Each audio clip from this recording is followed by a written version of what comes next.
والفرقان الحميد.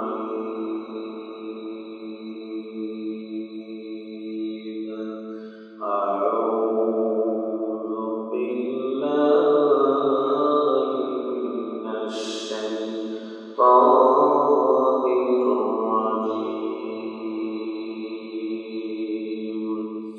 بسم الله الرحمن الرحيم.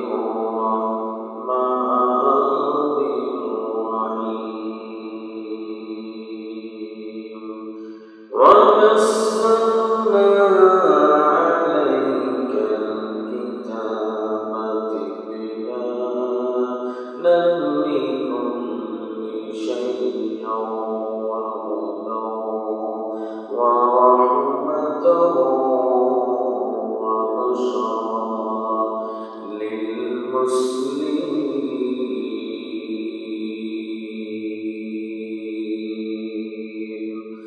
صدق الله مولانا العظيم.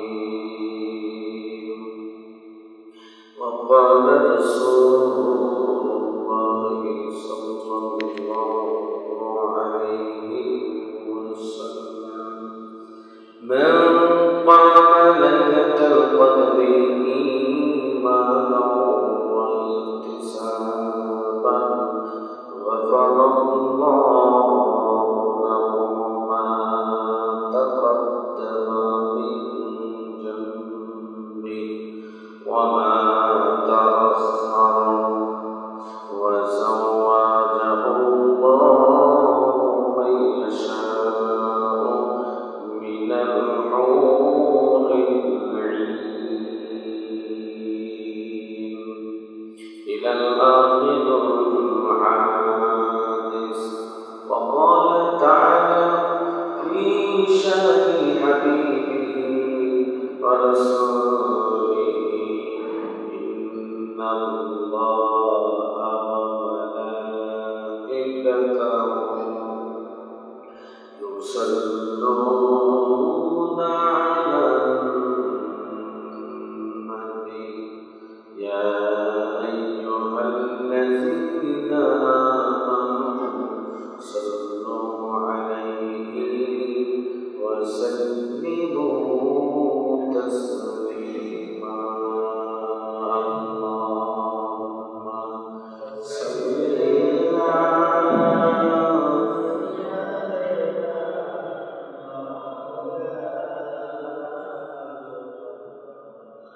وعلى آل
कलिमा कीजे नाम ला इलाहा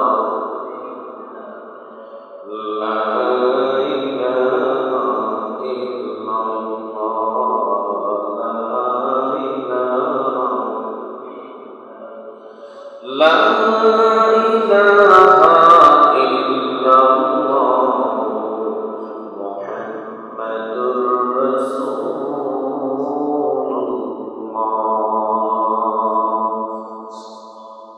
শুকরিয়া মহান রবের নিকট, যে মহান রব অধিক দয়া করে মায়া করে মাহে রমজান মাসে আজকে আরেকটি জুমা হিসাবে দ্বিতীয় জুমায় আল্লাহ পাক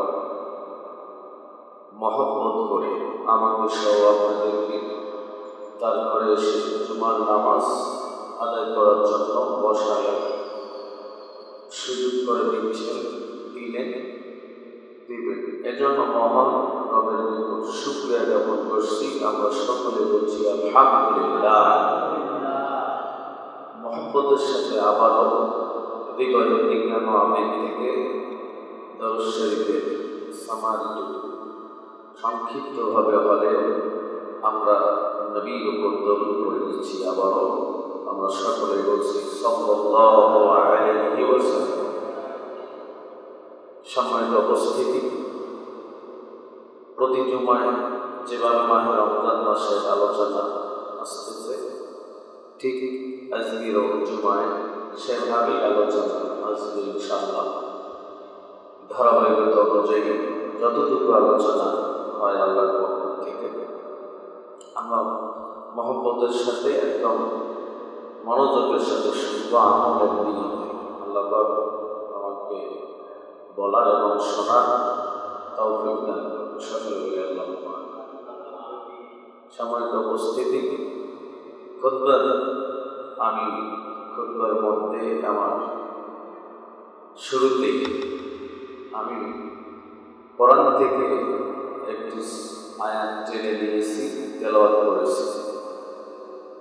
16 নম্বর সূরার নাম নাহল, আয়াত নাম্বার 89। আল্লাহ পাক আমাদেরকে এই মাহে রমজান মাসে সম্পূর্ণ কোরআন আমাদের দান করেছে। সুবহানাল্লাহ। সম্পূর্ণ কোরআন, গোটা কোরআন মানুষের হেদায়েতের জন্য, মানুষের মুক্তির জন্য, রহমতের জন্য, মাগফিরাতের জন্য, নাজাতের জন্য আল্লাহ পাক মুসলমানদেরকে, মুমিনদেরকে সুসংবাদ দিয়েছে সেই কোরআনে। সেই সুসংবাদটা আল্লাহ পাক এই মাহে রমজান মাসেও আমরা কোরআন থেকে এবং হাদিস থেকে গবেষণা করে পাই। সবচেয়ে ভালো সুসংবাদ পাওয়ার গ্যারান্টি, সবচেয়ে ভালো সুসংবাদের এই মূল টার্গেট এই মাহে রমজান। সুবহানাল্লাহ। মাহে রমজান মাস দুইটা বিষয় নিয়ে দামি। একটি তো হলো মাহে রমজানের মর্যাদা অনেক, এর সাথে কোনো তুলনা হয় না। সেই সাথে আরেকটি দামি মহাগ্রন্থ আল কোরআন। সুবহানাল্লাহ। এই দুটি জিনিস আমাদের জন্য, মুসলমানদের জন্য ইম্পর্টেন্ট জিনিস। এই দুটি জিনিস আমাদের সামনে এসেছে, আমরা সেই সুযোগ পেয়েছি। সেই সুযোগে আল্লাহ পাক আবার আমাদের সুসংবাদ দিয়েছে এই মাহে রমজান মাসে। সুসংবাদ, সেই সুসংবাদটা কিসের? সেই সুসংবাদটা আল্লাহ পাক বলেন কোরআন নাযিল করে। আল্লাহ পাক বলেন ওয়ানাজ্জালনা আলাইকাল কিতাবা তিবয়ানান লিকুল্লি শাইইন ওয়া হুদান ওয়া রাহমাতান ওয়া বুশরা লিল মুসলিমিন। আল্লাহু আল্লাহ পাক 16 নম্বর সূরা নাহল 99 নম্বর আয়াতের মধ্যে আল্লাহ পাক সুসংবাদ দিচ্ছেন ওই সমস্ত লোকদের জন্য। আল্লাহ পাক বলেন, আমি আপনাদের উপর তথা গোটা মুসলমানদের উপর, গোটা মুমিনদের উপর আল্লাহ পাক কোরআন নাযিল করে দিয়েছেন, যা সকল বিষয়ে সুস্পষ্ট বর্ণনাকারী।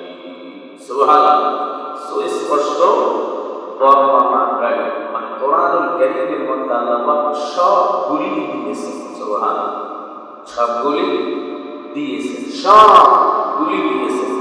একটা মানুষ একটা পরিবার থেকে নিয়ে রাষ্ট্র পর্যন্ত কেমনে চলাফেরা করবে, মাহে রমজান মাসে কি কি কাজগুলো করবে, সামাজিকগতভাবে কি কি কাজগুলো করবে, পরিবারে কি কাজ করবে, রাষ্ট্রে কি কাজ করবে, মসজিদে কি কাজ করবে, ছেলে মেয়েদের সাথে কি কাজ হবে, স্ত্রী পুত্রদের সাথে কি কাজ হবে, এবং ব্যবসা বাণিজ্যে কি কাজ হবে, কেমনে হবে, সবগুলি আল্লাহ পাক এই কোরআনুল কারীমের মধ্যে স্পষ্ট আকারে বর্ণনা করেছেন। স্পষ্ট আকারে আল্লাহ পাক বর্ণনা করেছেন, স্পষ্ট আকারে, কোনো অস্পষ্ট রাখেন নাই, স্পষ্ট আকারে একদম খোলাসা ভাবে আল্লাহ পাক বর্ণনা করেছেন, বলেছেন। তাহলে আল্লাহ পাকের এই বর্ণনা করা, আল্লাহ পাকের এই বলাকে আমাদেরকে মেনে নিতে হবে, আমাদেরকে মেনে নিতে হবে, বাস্তব জীবনে কি মেনে নিতে হবে পরকালের জন্য।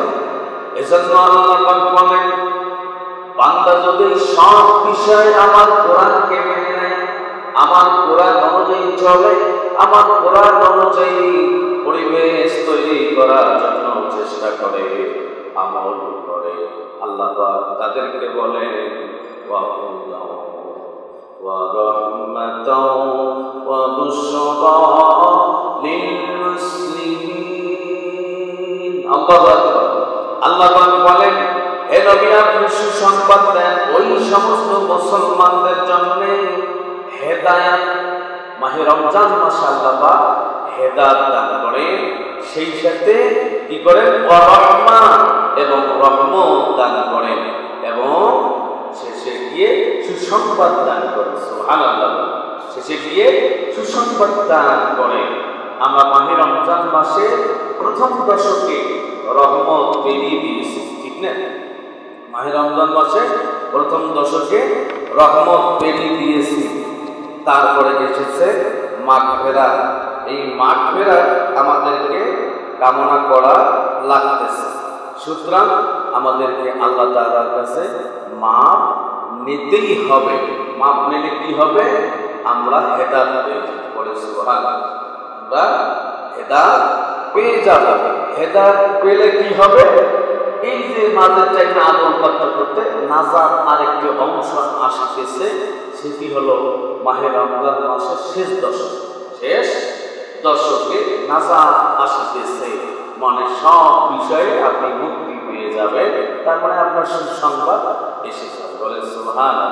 হাদিসে কুদসির মধ্যেও পাওয়া যায়, আল্লাহ নবী বলেছেন, রেকর্ড কিন্তু আল্লাহর কিন্তু কথা, আল্লাহ নবী রেকর্ড করে বলেছেন, আসসালামু আলাইহি ওয়া আনা আজজি বিহি। আল্লাহ পাক বলেন, নবী করিম সাল্লাল্লাহু আলাইহি সাল্লাম জানিয়ে দিয়েছেন, আল্লাহ পাক বলেন, বান্দা আমার জন্য রোজা রাখে, আর রোজা প্রতিদান আমি আল্লাহ নিজেই দিয়ে দিব। সুবহানাল্লাহ, নিজেই দিয়ে দেব। এজন্য আল্লাহ পাক বলেন, ওয়াবুশরা লিল মুসলিমিন। আল্লাহু আকবার। এজন্য আল্লাহ পাক বলেন, মুসলমানদের জন্য দ্রুত গতিতে সুসংবাদ আসিতেছে। কোন মুসলমানদের জন্য? মাহে রমজান যখন আসছে, আসার পরে সাথে সাথে রিসিভ করে নিয়েছে, মন থেকে ভালোবেসে করেছে, 5 ওয়াক্ত নামাজ আদায় করেছে, হালাল উপায়ে ব্যবসা বাণিজ্য করেছে, রিজিক ভক্ষণ করেছে, সেই সাথে রোজা রেখেছে, আর রাতের বেলা তারাবি নামাজ আদায়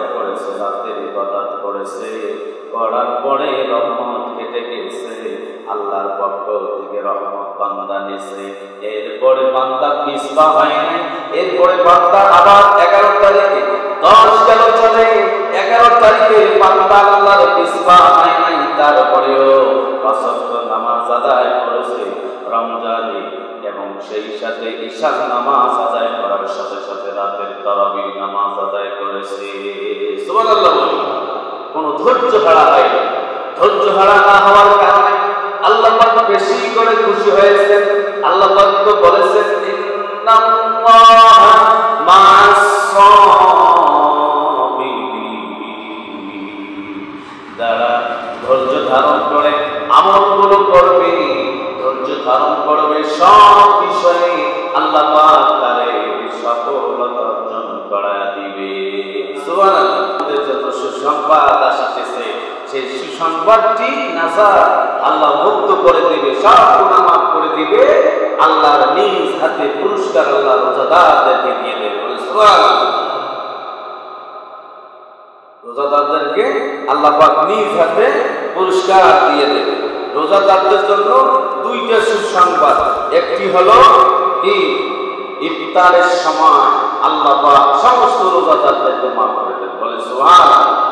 ইফতারের সময় আল্লাহ পাক সমস্ত ইফতার কারিগরদেরকে, এই যে ইফতারের নাস্তা সামনে নিয়ে বসে থাকে, অপেক্ষা করে আর বলে কি, আর বলে মাপ চাচ্ছে আল্লাহর কাছে, ইয়া ওয়াসিউল ফাদলি ইয়াগফিরলি, হে আল্লাহ রমজানে রোজা থেকে আমি মাপ চাচ্ছি, আমি রোজার মধ্যে কোনো ত্রুটি যদি করে থাকি, ভুল করে থাকি, আপনি ইয়াগফিরলি, আপনি আমাকে ক্ষমা করে দেন। বলে সুবহানাল্লাহ।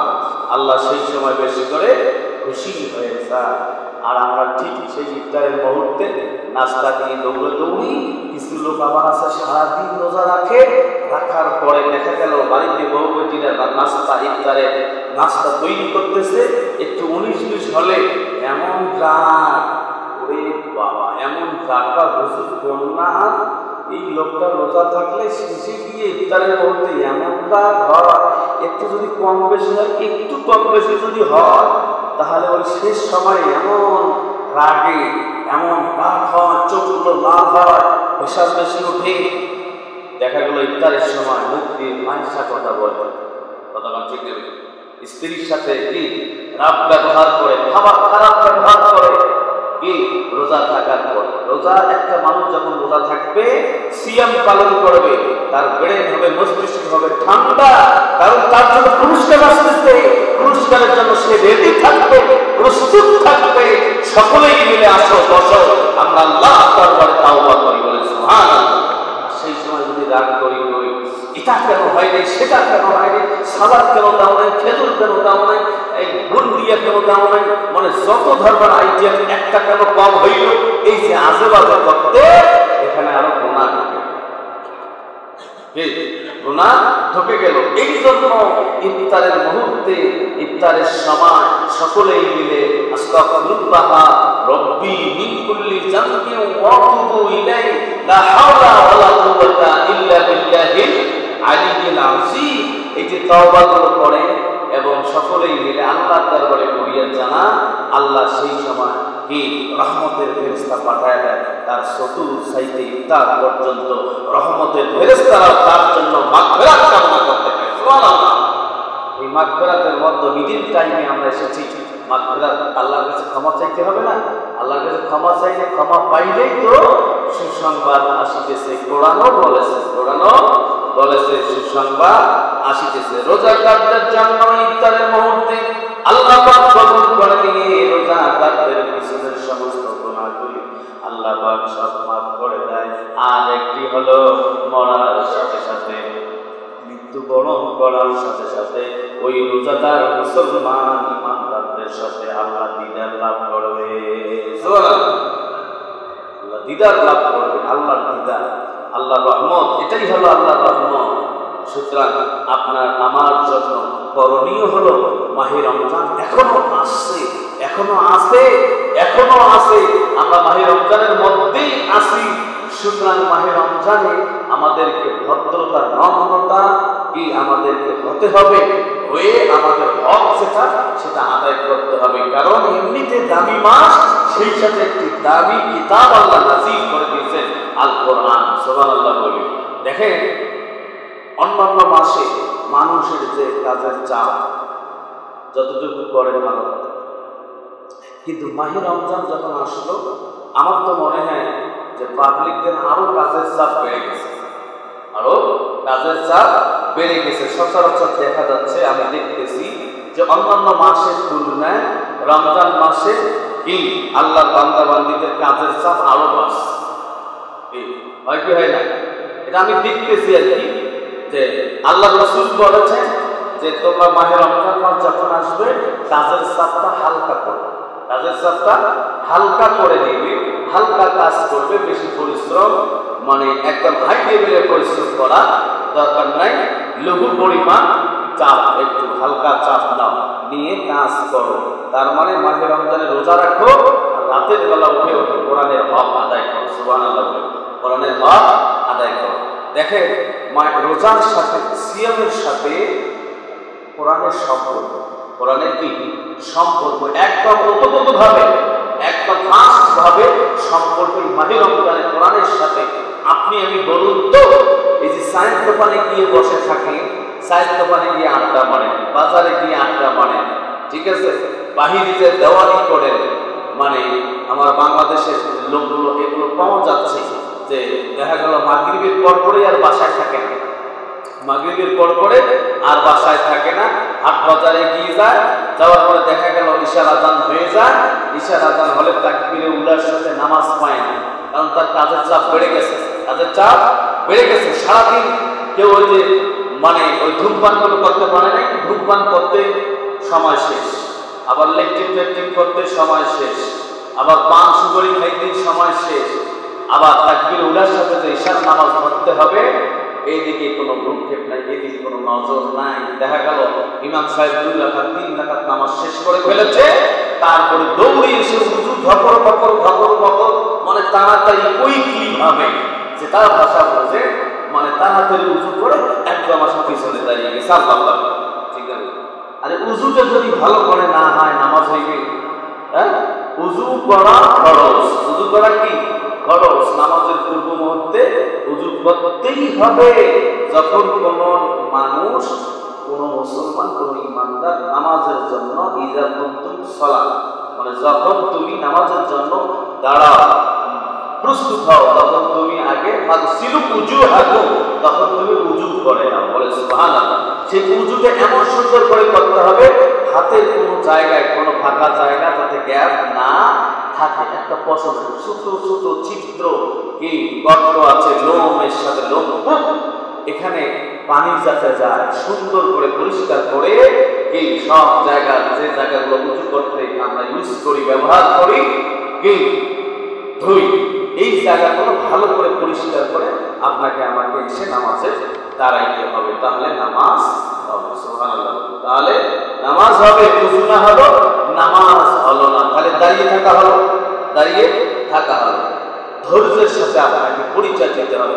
এজন্য আগাম প্রস্তুতি নিতে হবে যে আমাকে উযু করতে হবে 5 মিনিট, আমাকে কি একটু শুকাইতে হবে 5 মিনিট, গিয়ে মসজিদে ঢোকার সাথে 2 রাকাত নামাজ আদায় করে দেব 5 মিনিট। সুবহানাল্লাহ বলি। 15 মিনিট হাতে নিয়ে আসতে হবে না।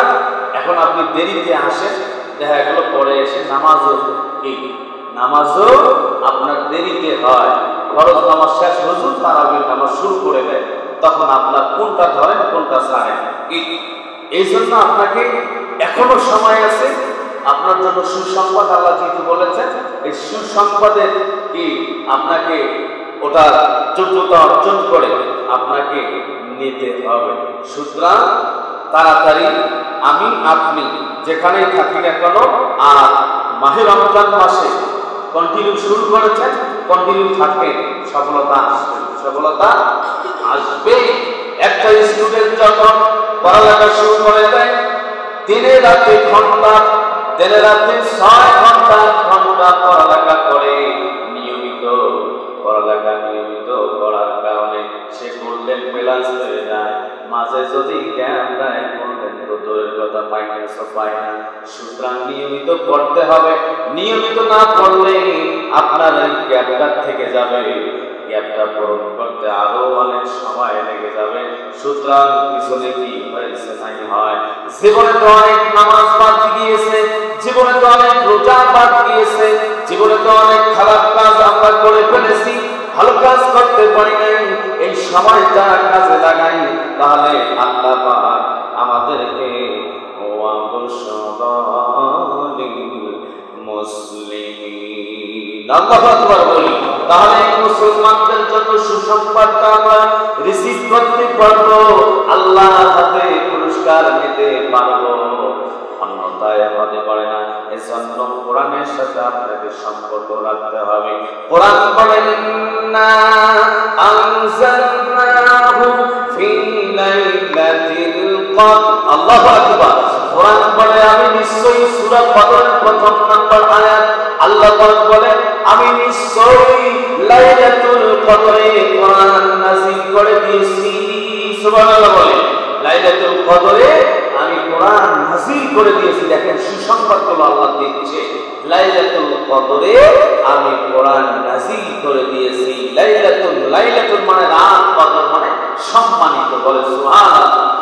সম্মানিত রাত্রে, একটি দামি রাত্রে আমি আল্লাহ পাক গোটা কোরআন নাযিল করে দিয়েছি আমার বান্দাদের উপর, বলে সুবহানাল্লাহ।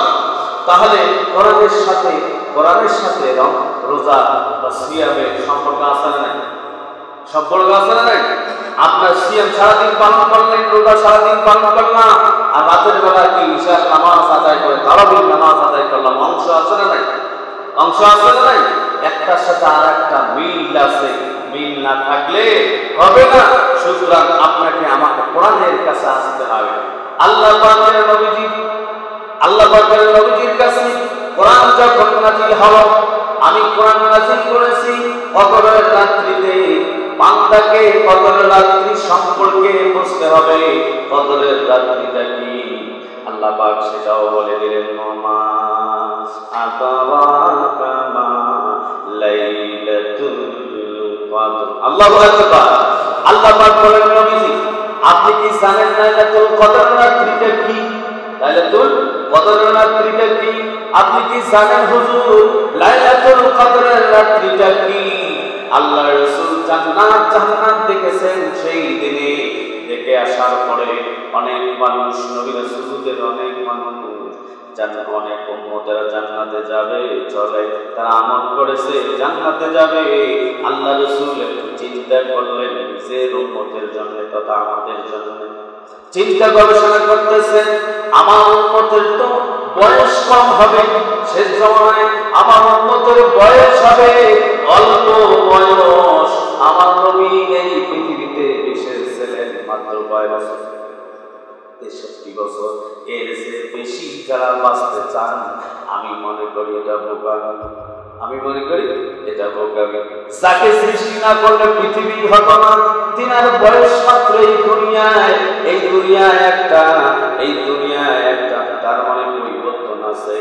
এই দুনিয়ায় এসে মাত্র হায়াতি জিন্দেগিটা দুনিয়ায়, এই যে পরিবার রাষ্ট্রের মধ্যে এই যে দুনিয়া একটা কাজ, এটা মাত্র 63 বছর তিনি বেঁচে আসলেন। এরপরে তিনি উপার গ্রহণ করেছেন। আমার আর কি বেশি দিন বেঁচে থাকবো তার কোনো গ্যারান্টি আছে? এই চিন্তা গবেষণা করতেছে, পড়ালেখার একটা সুযোগ, এলেম অর্জন করার একটা সুযোগ 20 বছর চলে গেল। আবার দাম্পত্য জীবনে আমার উম্মতের আসবে, এখানে একটা সময় চলে যাবে। আবার বৃদ্ধ অবস্থায় একটা সময় এটা চলে যাবে। মানুষ মৃত্যুবরণ করতে পারে, আমল তো একটু কম হতে পারে, আমার উম্মতের তো আমল কম করতে পারে। আগের নবী রাসূলদের নবী রাসূলদের বয়স অনেক ছিল, 900 বছর, 150 বছর, 200 বছর। উম্মতের এরকম বয়স ছিল, হায়াত ছিল। কিন্তু আমার উম্মতের এত অল্প হায়াতে আমার উম্মতেরা কি করবে? এটা কার মায়া? বলেন কার মায়া? রাসূলের মায়া আপনার উপর, আমার উপর। এই গবেষণা করতেছে।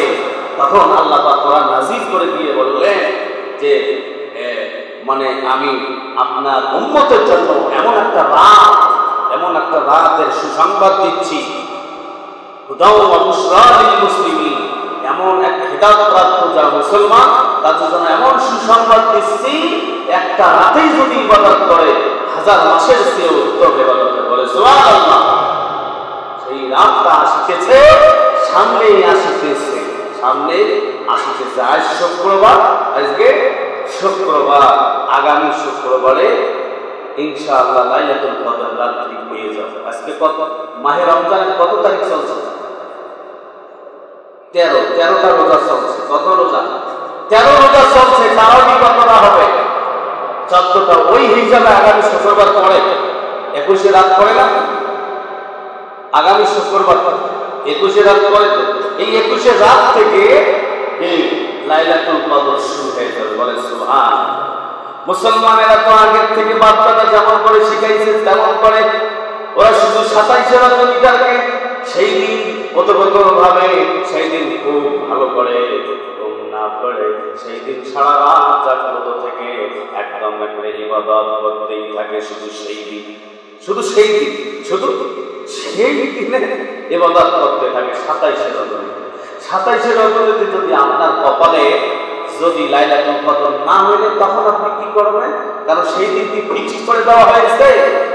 হাদিস শরীফের মধ্যে পাওয়া যায়, কোরআনুল কারীমের ব্যাখ্যার মধ্যে, তাফসীরের মধ্যে পাওয়া যায়, আল্লাহ রাসূল বলেছে শেষ দশকে বেজর রাত্রিগুলোতে তুমি তালাশ করো লাইলাতুল কদর।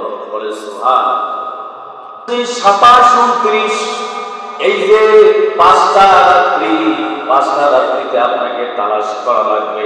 এই জন্য যখন নাজাতের শেষ দশক চলে আসবে আগামী শুক্রবার থেকে আপনাকে আমাকে রেডি থাকতে হবে। শেষ 10 দিনে রেডি থাকতে হবে। যে কোনো একদিন আল্লাহর প্রিয় বান্দারা লাইলাতুল কদর মহিমান্বিত রাত, সম্মানিত রাত তার কপালে লিখে দেওয়া হবে। আল্লাহ শুধু একদিন করবেন চলে যাবেন না, হবে। শুধু একদিন করবেন চলে যাবেন, হবে। আল্লাহ রাসূল ইতিকাফে প্রবেশ করেছিলেন লাইলাতুল কদর রাত্রিতে শুরু আর শেষ হলো একদম ফজরের নামাজ আদায় করে ইতিকাফে অবস্থান শেষ হয়ে গেল। বলেন সুবহানাল্লাহ। এর মাঝে মধ্যে 21 রাত বিজর রাতগুলো ব্যতি রেখে আল্লাহ রাসূল জোড়া রাত্রে একটু বাড়িতে গিয়েছিলেন। আল্লাহু আকবার বলি। জোড়া রাত্রে একটু বাড়িতে গিয়েছিলেন। প্রথম অবস্থায় বাড়িতে যাওয়ার পরে আল্লাহ কেন গেলেন? এখানে মুফাসসিরিনগণ এখানে বর্ণনা করেছেন আল্লাহ রাসূল বাড়িতে গিয়েছেন আল্লাহর পক্ষ থেকে। সুবহানাল্লাহ। কার পক্ষ থেকে? আল্লাহর পক্ষ থেকে একটু বাড়িতে গিয়েছেন। কি হয়েছে ওখানে? আল্লাহ রাসূলের সাথে কথোপকথন আল্লাহর সাথে হচ্ছে। সুবহানাল্লাহ। আল্লাহর সাথে কথোপকথন হচ্ছে। হুজুর, আমার প্রিয় হাবিব, আপনার উম্মতের জন্য কোন দিনটা, কোন রাতে এই যে মহিমান্বিত রাত লাইলাতুল কদর রাত লিখে দিলে ভালো হয় বলুন তো। এই সম্পর্কে মতামত ঘোষণা হচ্ছে। সুবহানাল্লাহ। এই সম্পর্কে মতামত ঘোষণা হচ্ছে। দেখেন আল্লাহ কত ভালোবাসেন আমার নবীকে। সুবহানাল্লাহ। আমার নবীকে কত ভালোবাসেন। আজকেরও খুতবায় সুন্দর করে এই আয়াতটা এখানে তুলে দিয়েছেন বিশেষত করে। আল্লাহ পাক এখানে বলেন কুল ইন কুনতুম তুহিব্বুনাল্লাহ ফাত্তাবিউনি ইউহিব্বুকুমুল্লাহ ওয়া ইয়াগফির লাকুম যুনুবাকুম আল্লাহু গফুরুর রহিম। আল্লাহ পাক সুন্দর করে জাতিকে জানায় দিলেন, ও জাতিরে, তুমি যদি আল্লাহর ভালোবাসা পেতে চাও, আল্লাহর কাছে পুরস্কার পেতে চাও, আল্লাহর কাছে মাগফিরাত কামনা করতে চাও, আল্লাহর কাছে রহমত কামনা করতে চাও, আল্লাহর কাছে বরকত কামনা করতে চাও, আল্লাহর কাছে কদর রাত্রি তালাশ করতে চাও, তাহলে আমার প্রিয় হাবিবের ইত্তেবা অনুসরণ করো, ভালোবাসো, তবে আমি আল্লাহকে তোমরা পেয়ে যাবে। সুবহানাল্লাহ বলি। শুধু তাই নয়, আল্লাহ বলেন 2টা পুরস্কার হবে। সেই 2টা পুরস্কার হলো অতীত জীবনের সব গুনাহগুলি আল্লাহ মাফ করে দিবেন। বলেন সুবহানাল্লাহ। আর আল্লাহ রহমত যাবে। সুবহানাল্লাহ। এজন্য আল্লাহ পাক বলেন হুদাও ওয়া বুশরা লিল মুসলিমিন। আল্লাহু আকবার। হেদায়েত প্রাপ্ত মুসলমানদের জন্য নবী আপনি সুসংবাদ দেন। নবীর কাছে যখন এই যে আলাপ আলোচনার জন্য বাড়িতে আলাপ আলোচনা হলো, আল্লাহ রাসূল দেখতেছেন বাড়ির পাশে বাহিরে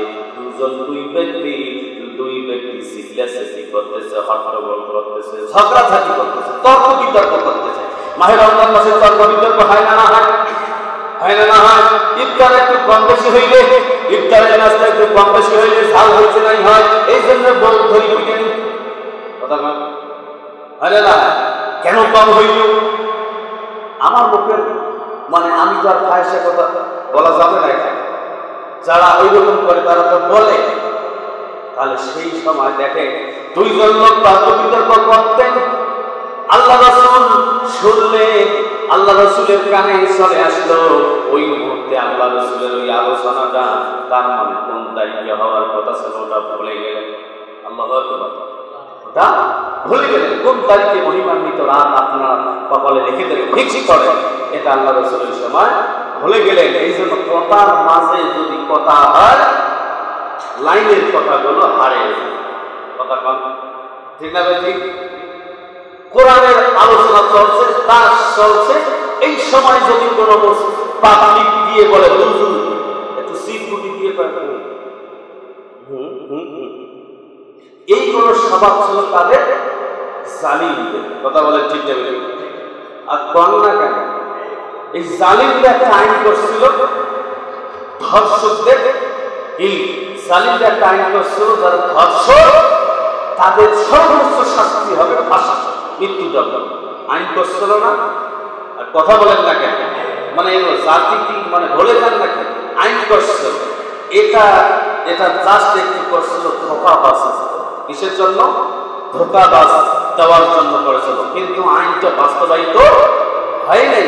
কেউ যদি কাউকে বলে যে আমি এটা করব, যদি না করে ও মুসলমান থাকবে না মুনাফিক হবে? বলেন মুনাফিক হবে। আপনারা এই তো মুনাফিকদের ঠিকানা কোথায়? জাহান্নাম। আর মুনাফিকদের ঠিকানা দুনিয়াতে কিন্তু কোথাও নাই, খারাপ জায়গায় গিয়ে অবস্থান করা। কথা বলেন। তো আমি সহ আপনার মাঝে, ইমাম সহ মসজিদে মুসল্লিদের মাঝে কথা দিয়ে যদি কথার বরখেলাপ হয়ে যায়, ওয়াদা পালন করতে না পারি, তাহলে মুনাফিক হব কি হব?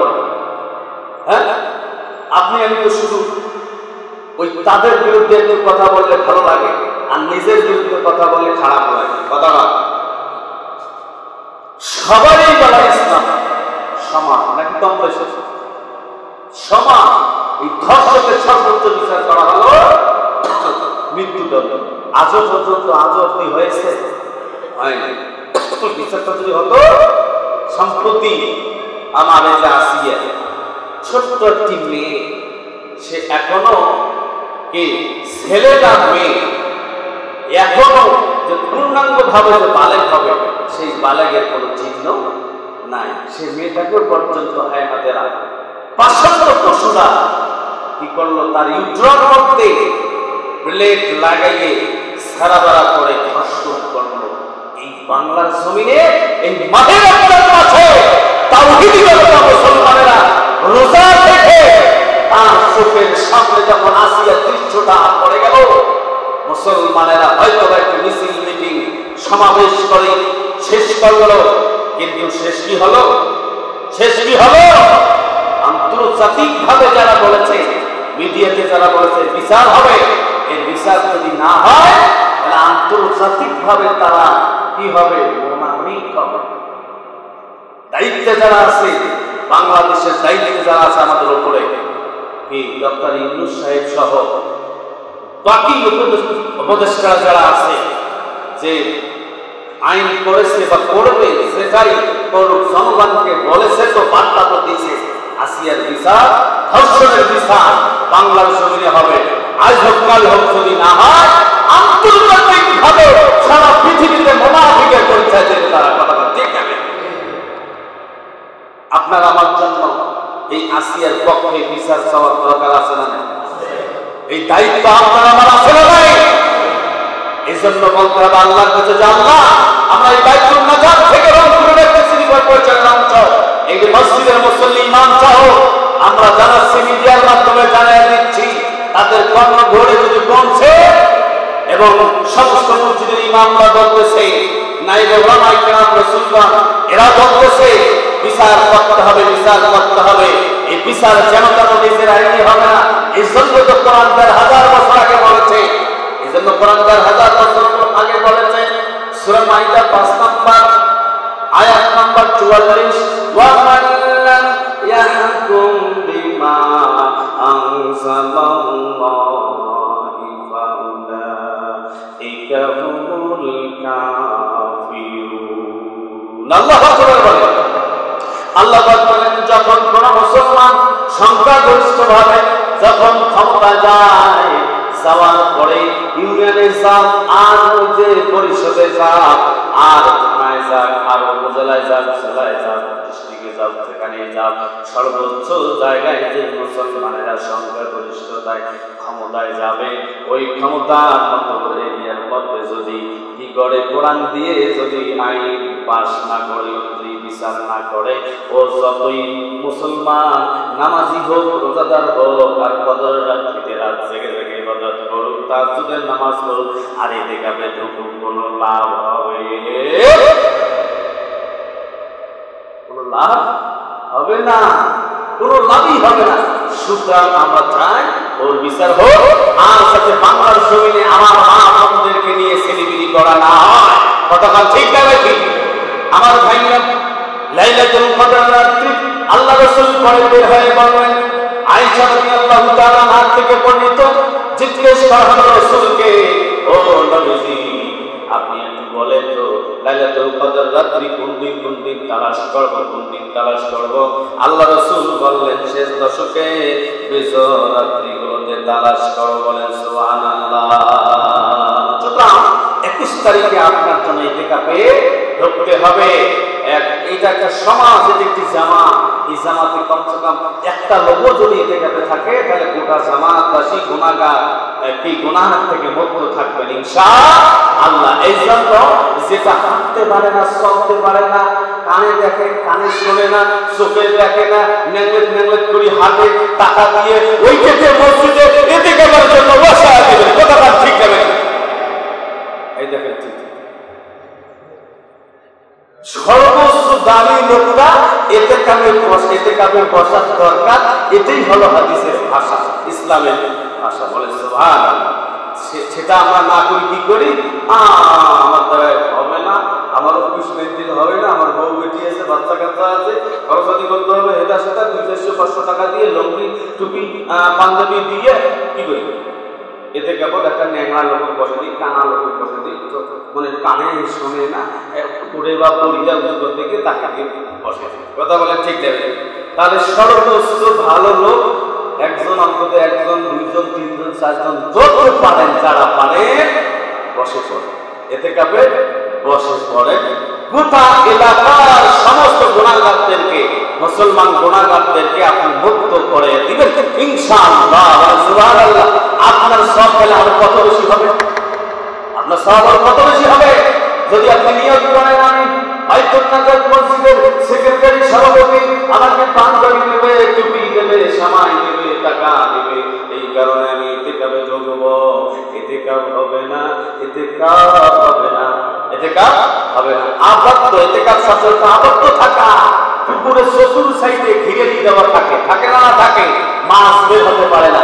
সেই রকম আপনি মসজিদে আবদ্ধ থাকবেন, বের হবেন না, কিন্তু মসজিদের অংশে লেট্রিন, শৌচাগার, মানে ঘর, যা বলেন এইগুলোতে আপনি যাবেন, এগুলোতে আপনি যাবেন। আল্লাহ রাসূল আর পরবর্তীতে আর শেষ দশকে কোন রাত্রিতে আর বাড়িতে যান নাই, পরের বার থেকে উনি 10 রাত্রিতে ইতিকাফ করেছেন। বলে সুবহানাল্লাহ। সুতরাং ইন্না আনজালনাহু বিলাইলাতিল কদর, লাইলাতুল কদরে আল্লাহ কোরআন নাযিল করেছে, সেই রাতে নফল ইবাদত, সেই রাতে নফল ইবাদতগুলো আমরা করতে থাকব। আল্লাহ পাক আমাদের সকলকে লাইলাতুল কদরের রাত্রি এবং ইতিকাফ পালন করিবার তৌফিক দান করুন। সকলে বলি আল্লাহুম্মা আমিন। যারা সুন্নাহ নামাজ পড়েন কবুল চাই দেখা তাদের